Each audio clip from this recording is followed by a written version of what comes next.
So we'll start with 1929 first. In the 1920s, everything arrived at once. Electricity turning up in ordinary houses, cars that a normal family could finally afford, airplanes, radio, everything was just happening. And every single one of those things did change the world. The people buying in were not wrong about the tech. They were wrong about the price. And the market fell 89% from the top and the Great Depression followed. And back then, there were people just like now saying, this is revolutionary technology, you don't understand, bro. But they probably didn't say bro back then.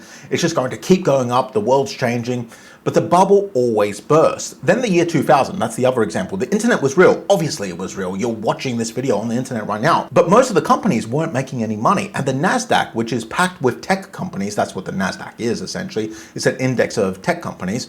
It went on to lose 78%. And I know people are going to say, well, this time is different because the AI companies actually make money. I'm not disputing that, to be honest, but that doesn't change the fact that they can still be overvalued. In 2000, many companies had revenues of, let's say, a few million and market valuations of a few billion.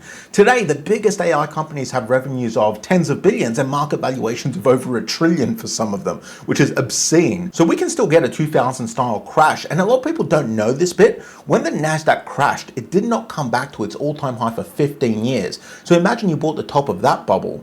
And as always, this bubble never hurt Wall Street traders. It never does. It hurt people like me and like you, 40s, 50s, 60s, growing a retirement portfolio. Anyone who was unfortunate enough to put money in the Nasdaq near the top had to wait 15 years just for it to come back to break even. Not really a position I'd want to be in if I was 55 years old. So when a big, but honestly, it's not even a position that I'd want to be in if I was 40 years old. Anyway, so when a big bubble pops, it's a serious thing. And right now, it's our pensions and our index funds holding this one up. By the way, I put together a free retirement guide, how to retire before 2036, 6 steps, everything I'd do if I was starting again at 40 with nothing. No hype, no nonsense. It's free to grab. There's a link below. Check it out.